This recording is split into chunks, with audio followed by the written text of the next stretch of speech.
Hollywood had tried to kill hand-drawn animation before. It just never stayed dead. People were already writing its obituary back in the 1970s, when a string of animated box office failures left Disney's animation division in serious trouble.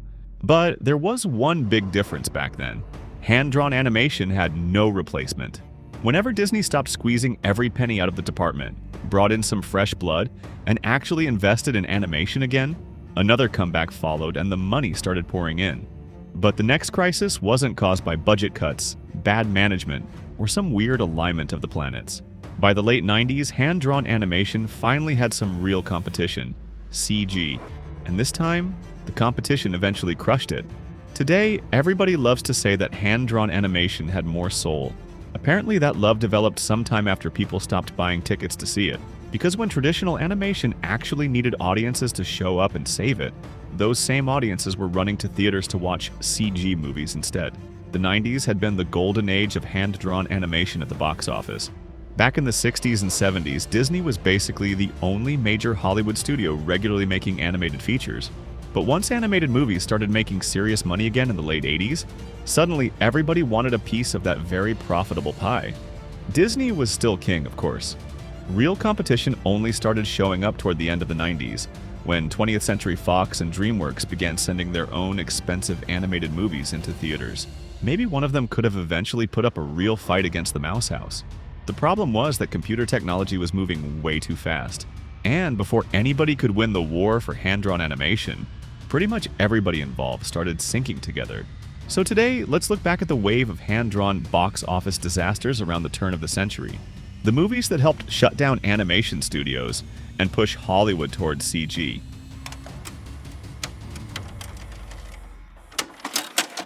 The first big CG success, Toy Story, didn't exactly send Hollywood into panic mode. Pocahontas made roughly comparable money, and The Lion King, which actually does show up near the top of those lists, had made about twice as much worldwide. So Disney wasn't exactly rushing to replace its artists with computers. For the time being, working with the people who made Toy Story seemed good enough. Then A Bug's Life arrived in 1998, and that didn't look like the beginning of a revolution either. It did well, but hand-drawn Disney movies like The Hunchback of Notre Dame and Hercules had been playing in roughly the same financial neighborhood. Meanwhile, Fox and DreamWorks were now releasing successful animated features of their own. Maybe audiences weren't abandoning hand-drawn animation at all. Maybe Disney simply wasn't the only studio fighting for the same audience anymore, and everybody was getting a slightly smaller piece of the pie. Then came the first real warning sign. In 1999, Disney's big hand-drawn release was the very expensive Tarzan. On the CG side was Toy Story 2. And here's something that sounds completely insane today. Toy Story 2 almost went straight to video. Disney had turned straight-to-video sequels into a very efficient money-printing machine. Home video was huge. The budgets could be 2 or 3 times smaller, and there was no need to spend a fortune putting these movies into theaters. At one point, Disney wanted to do basically the same thing with Toy Story 2. Pixar pushed back. Their argument was pretty simple. This thing was way too good for the VHS shelf. They asked for more time to prove it, Disney gave it to them, and Toy Story 2 eventually got a full theatrical release. Both Tarzan and Toy Story 2 did very well. There was just one uncomfortable detail. Toy Story 2 cost roughly a third less and still made more money. Warner Brothers also tried to get into the game that year with an expensive hand-drawn movie of its own, The Iron Giant. Today, The Iron Giant is treated like one of the crown jewels of American animation. In 1999, audiences treated it like something they could maybe catch on cable later. It opened in 9th place and crashed spectacularly at the box office. Then came 2000, one of the weakest years for animation in general. Almost everything either flopped or came in below expectations. To be fair, Hollywood as a whole wasn't exactly having a fantastic year. The biggest movie of 2000 was Mission Impossible 2, with $546 million worldwide. In both 1999 and 2001, the biggest movies of the year made more than $900 million. Maybe everybody was just too busy preparing for Y2K. Computers were supposed to die, banks were supposed to collapse, planes were apparently going to fall out of the sky, and civilization had roughly 6 hours left. Who had time for cartoons? Disney still managed to put 3 animated movies into theaters that year: Fantasia 2000, The Emperor's New Groove, and Dinosaur. Calling Fantasia 2000 a straightforward flop is a little tricky. In the US, it initially played exclusively in IMAX theaters, and there were only 54 of them. The movie cost $80 million and eventually made $61 million during its theatrical run. But Fantasia 2000 was basically an extremely expensive commercial for IMAX, and Disney probably knew from day one that 54 screens weren't going to turn an $80 million movie into a blockbuster. The Emperor's New Groove was a much cleaner disaster. Everybody in the industry already knew this movie was in trouble long before it reached theaters. For one thing, The Emperor's New Groove wasn't even supposed to be The Emperor's New Groove. It started life as a much bigger, more dramatic movie. But by the time the project was around 50 or 60% complete, test screenings were going terribly. Nothing worked.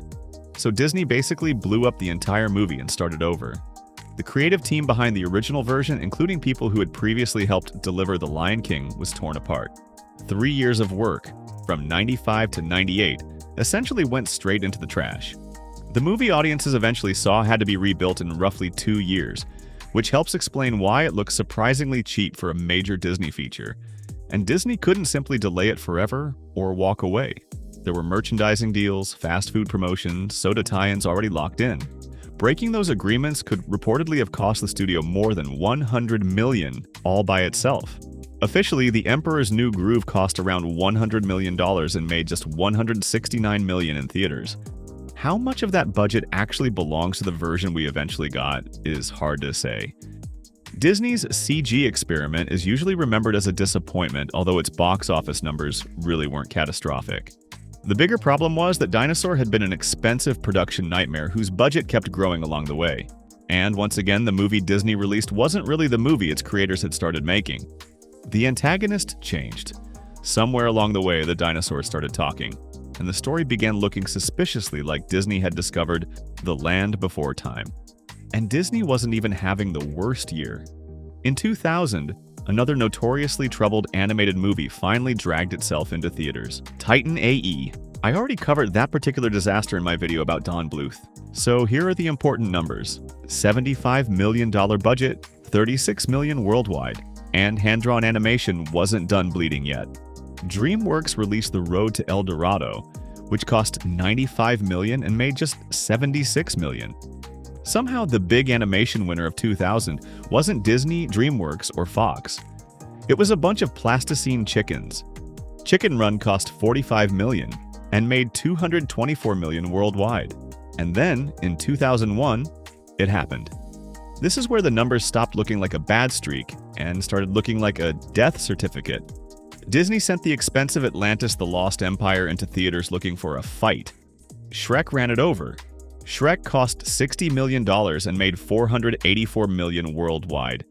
Atlantis cost twice as much and managed only $186 million. Then Monsters, Inc. showed up with a $115 million budget and made $528. Suddenly, this wasn't looking like a coincidence anymore. Now, CG animation could absolutely fail too. And 2001 gave us a spectacular example with Final Fantasy: The Spirits Within. At $137 million, it was the most expensive animated movie of the year, and it made only $85 million worldwide. The failure was so brutal that it nearly destroyed Square's ambitions in Hollywood and helped bring down Square Pictures. But one giant CG disaster didn't change the bigger picture. In 2002, hand-drawn animation suffered what was arguably its biggest box office disaster yet. Treasure Planet cost $140 million and made just $109 million worldwide. And I probably won't shock anyone by saying this was one of the most tortured animated productions in Disney history. Treasure Planet had basically been haunting Disney since the mid-80s. Ron Clements and John Musker first pitched the idea back in 1985, but they kept getting pulled away to work on little distractions like The Little Mermaid, Aladdin, and Hercules. Every time Treasure Planet went back on the shelf, development stalled, ideas were abandoned, and eventually much of the work had to start over.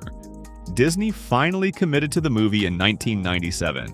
And then, a couple of years later, they realized things still weren't working and had to rethink huge parts of it again. By the time Treasure Planet finally reached theaters, the project practically had its own archaeological record. And it wasn't alone. DreamWorks stumbled with Spirit Stallion of the Cimarron, an $80 million hand-drawn movie that made about $120 million worldwide. Meanwhile, the biggest animated movie of the year was Fox's CG hit Ice Age. Lilo and Stitch became the last major Hollywood hand-drawn feature of this era that could genuinely be called a box office success, and it still made roughly half as much as Ice Age. By 2003, Disney had Brother Bear, and DreamWorks had Sinbad Legend of the Seven Seas, trying to keep hand-drawn animation alive. Brother Bear wasn't exactly a catastrophic flop. Not great, but not a funeral either. Sinbad, on the other hand, was a funeral. The movie completely bombed.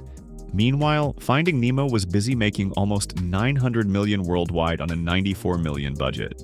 At that point, Hollywood didn't need a focus group to understand what was happening.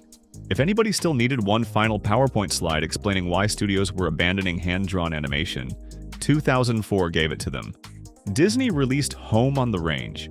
It cost $110 million and made $103 million worldwide. Right next door, Shrek 2 was making around $900 million, while The Incredibles brought in about $630 million. That was pretty much it. An entire era of Hollywood animation effectively came to an end. 5 years later, Disney decided to try again. The Princess and the Frog was sold as the big return of hand-drawn animation. And the funny thing is, the movie didn't bomb. It did okay. And by 2009, okay wasn't enough. That same year, Ice Age: Dawn of the Dinosaurs made $886 million. Pixar's Up made $735 million. Even Monsters vs. Aliens, which received fairly mediocre reactions from both critics and audiences, made $381 million. So instead of proving that hand-drawn animation was ready for a comeback, The Princess and the Frog mostly convinced Hollywood of the opposite. The industry didn't decide that audiences hated hand-drawn animation. It decided that audiences simply liked CG animation more. In Hollywood, nostalgia is nice, but box office is nicer. That was Frameback. Subscribe for more rewinds and see you on the next one.